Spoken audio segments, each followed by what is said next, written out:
Hello everyone, my name is Jawan. Welcome back to Jawan's MMA Corner. Today we're coming up with our picks for UFC 313 Alex Pereira versus Magomed Ankalaev. Now I'm going to be doing this straight off the bat. I haven't really looked through the card. I was looking at the prelim card. Joshua Van is fighting. That's an exciting one. I love when Joshua Van fights. Exciting fighter. Curtis Blades is also fighting. And now we're moving into the first prediction of UFC 313. It says Justin Gaethje versus Dan Hooker was canceled.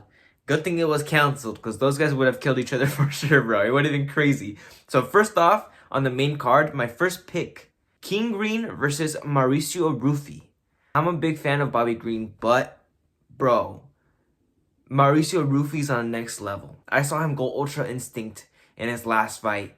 Who did he fight last? Oh, Yontop. Oh, against Yontop. That was a good fight. I remember Yontop did a great job too. But again, Mauricio Rufy was just on the next level. He was doing movements. He was a lot faster to the punch, a lot more accurate. His punches hurt a lot more. Keeping the distance, fighting at his range. If Bobby Green wants to beat him, he needs to get down and dirty with him, bro. Because if he just stays at his distance the entire time, he's going to get outstrucken. If he takes it to the wrestling, hopefully his wrestling and his jiu-jitsu is a lot better than his. But this guy's one of the fighting nerds. These guys are here to take over. My pick for the first fight of the main event, Bobby Green versus Mauricio Rufy. I'm going to have to go with Mauricio Rufy. Fighting nerds all the way, man. These guys are very impressive. They're coming with a next level of skill, new generation of skill. And I'm excited to see how far they go. Fighting nerds, I need some of your glasses. You got a fan right here. I'm going Mauricio Rufy for my first pick of UFC 313. Next up, Jalen Turner versus Ignacio Bahamondes. Jalen Turner needs to finish the fight. And he needs to fight his fight too. He can't get overly confident. He needs to go in there and fight to win. Ensure the victory. Kill confirmed. Because I mean, we saw what happened with Renato Moicano. You left the guy up, he got up, and he ended up winning the fight. Don't let Ignacio Bahamondes stay down and get back up. If you're going to take Ignacio Bahamondes out, you need to take him completely out. Either submit him with your long limbs or knock him out with your great power, bro. You're a big lightweight. You're like the biggest lightweight there, I think, bro. You got some long arms. You can find your range. But Ignacio Bahamondes is also pretty tall too for a lightweight, now that I think about it. Ignacio Bahamondes. I remember seeing him fight at UFC, at Noche UFC, at the Sphere. He fought against Manuel Torres, and he did really good. I was rooting for Manuel Torres because, you know, Mexican pride. I wanted him to win. But Ignacio Bahamondes, man, he came out and he showed out. He came in with some kicks, great striking. Again, very long guy. So I think he's a great matchup for Jalen Turner. I think in terms of power, Ignacio Bahamondes has more weapons to his arsenal compared to Jalen Turner. He's going to mix it up a lot more. It's what I'm expecting. Jalen Turner is really good. He's very strong. And he has that knockout power. I believe he has the potential to put Ignacio's lights out. But Ignacio's a little bit more, I think, a better understanding of the... he has a better IQ, I think I would say, when it comes to fighting, at least from what I've seen. So I think the IQ difference is going to play a big factor in this fight. And whoever has the better IQ throughout this fight, whoever thinks of the right techniques to use and what to and where to move to and how to get out of this situation, how to put them in the right situation, whoever has the better IQ in this fight is going to be the one taking it. That's what I believe. Who am I going for? I'm going to go for... man, I'm a fan of both of these guys. I like Jalen Turner, the Tarantula, and Ignacio Bahamondes. I'm a big fan. I saw him fight at Noche UFC, and after that, I was like, all right, I got to keep an eye on this kid. And I also saw his highlights. Great highlights, bro. This guy can put your lights out. I'm excited for this one. Now that I'm thinking about it, Jalen Turner versus Ignacio Bahamondes, don't sleep on this one. That's going to be one heck of a fight. Now moving on to the co-main events, the one that got switched up because Dan Hooker had an arm fracture. We got Justin Gaethje, and for the fill-in, last minute, we're coming in with Rafael Fiziev. Fiziev?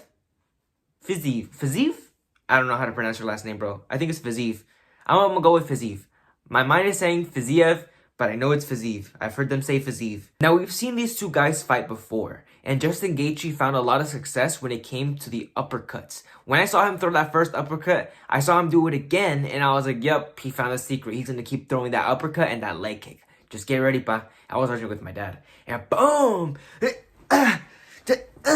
just every single time and that uppercut would land. But I think Rafael Fiziev knows the mistake that he made in his past fight. And he's also seen more of Justin Gaethje fighting against Max Holloway. And he also fought against Dustin Poirier, you know? Rafael Fiziev, he fought against Gamrot, and that fight didn't last very long. He got injured. So now he's coming back from an injury. Hopefully he's healed. Hopefully he's ready to go. I think he is. I think he knows he's ready. But who am I going for? I'm a big Justin Gaethje fan, man. Rafael Fiziev, bro, that guy's deadly. Muay Thai kicks. Those punches, he has power in those punches.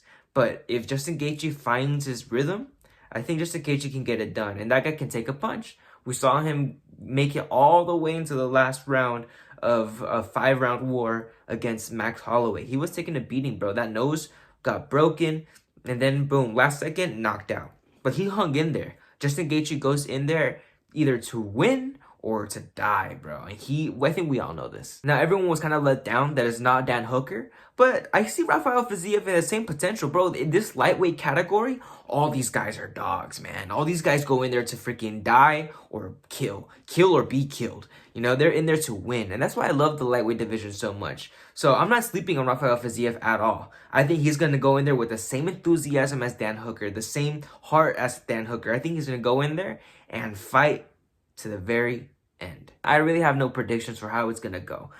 Who am I rooting for? I'm rooting for Justin Gaethje. I'm a big Justin Gaethje fan. How do I think it's going to go? I think these guys are just going to fight. These guys are going to go at it.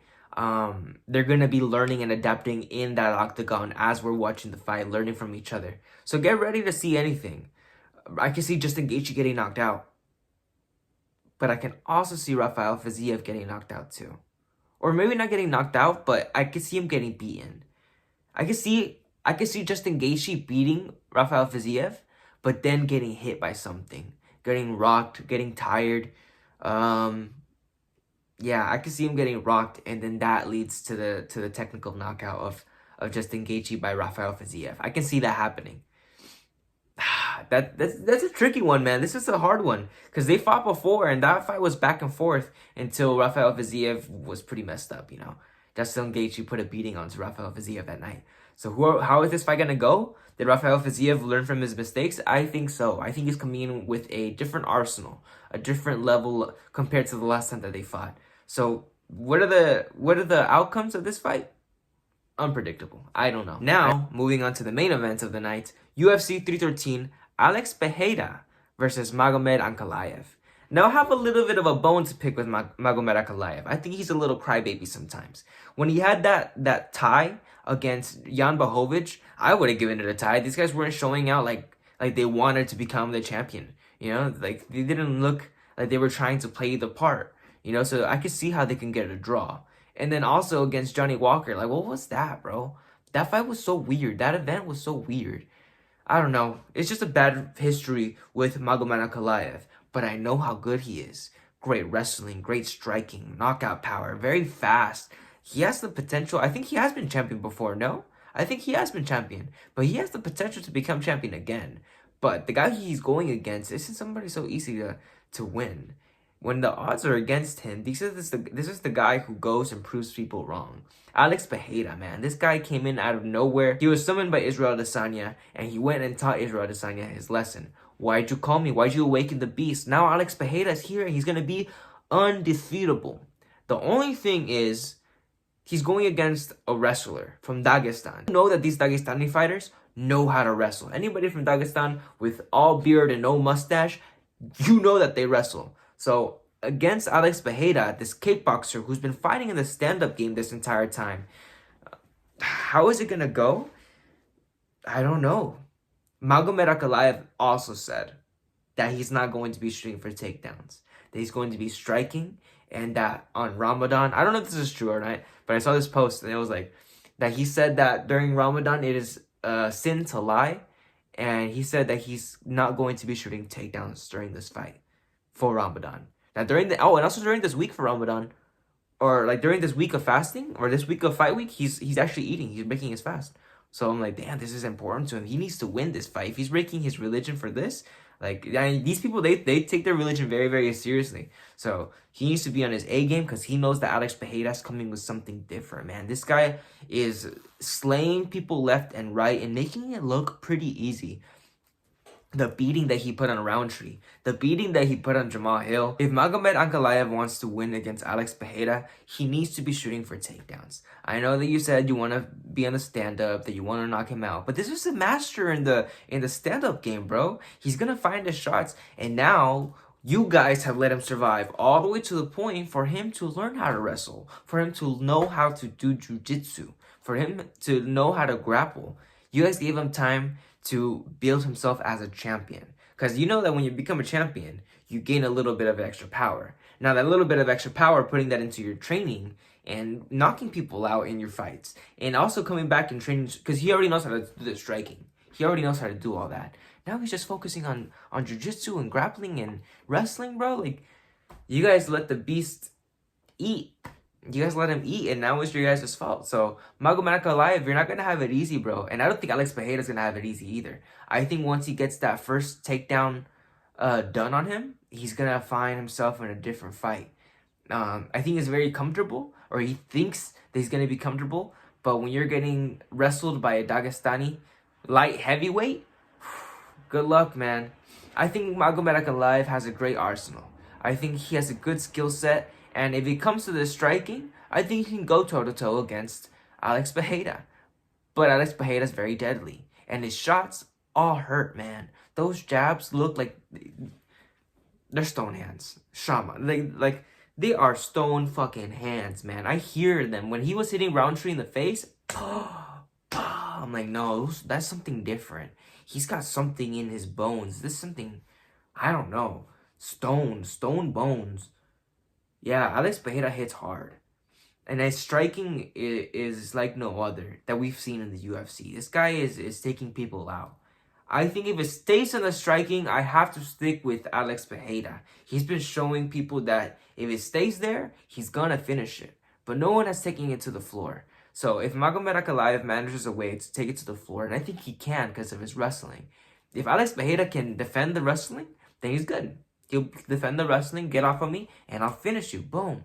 Whoever gets tired, I haven't seen Alex Pereira get tired like that. Magomed Ankalaev, I think he'll get tired. Yeah, I think he'll get tired. I just see more dominance from Alex Pereira against these guys that are pretty tough, man. But I don't know. If Magomed Ankalaev goes and plays with his ego, and tries to take him on the striking and just try to knock him out the way everyone else has tried to, it's not going to be a good night for him. I think he needs to play it smart. I think he needs to follow his coach. He needs to keep him at distance and break the distance, shoot for the takedown, and get some points there. Because even if you don't finish him, at least you'll win the rounds that way. Control. But that's the most annoying part. If he does get to the control, man, he's gonna go and hold him against the cage for the entirety of the 5 rounds, bro. And nobody wants to see that. Referee, if you see him holding him and not doing a damn thing, if he's saying he's wrestling and he's just holding him, get him the fuck off of him. I need to see these 2 gladiators fighting and showing that they're truly gonna be the champion. This guy's just holding him on the floor. He's not winning the fight. He's just holding him on the floor. Yeah, well, the champion couldn't get up. The champion should have been able to get up. I don't fucking care. He didn't get beat, bro. Nothing happened. He's just held him on the floor. But if he gets up and gets his flow, he'll unlock that Ultra Instinct. I've been saying Ultra Instinct because I've been seeing more of that in the UFC, and I love when it freaking happens. Him against Roundtree,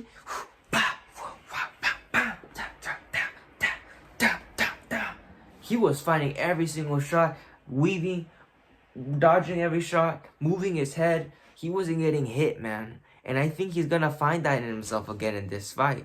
This is a different fighter, and I'm excited for this. This is somebody who he's never faced before.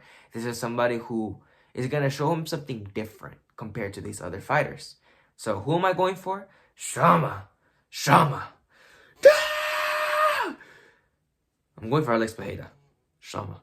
I'm going for Alex Pereira. There's no doubt in my mind that Alex Pereira is going to take it this weekend. He's a legend, man. And he's taking people lights out. I think he's going to do it in the early rounds. I think he knows that he's a danger in front of him, that this guy's going to wrestle him and try to grapple him this entire time, that he can't manage to go the 5 rounds. I think he's going to try to find a shot. He's going to take his distance and find where he wants to, and he's going to find the shot that he needs. That left hook is going to be right there. I think it's going to be a left hook by Shama, by Alex Pereira, Poatan. I think he's going to get it done. These have been my picks for UFC 313. If you guys happen to enjoy, make sure to like and subscribe. We'll catch you guys later with the reaction video. I hope you guys have a great night. Let me know your picks and predictions down in the comments below. Tell your friends, invite them over this Saturday. It's going to be a hell of an event. Get ready for some great fights. UFC, thank you so much for another great event. I'll catch you guys all in the next video. See ya.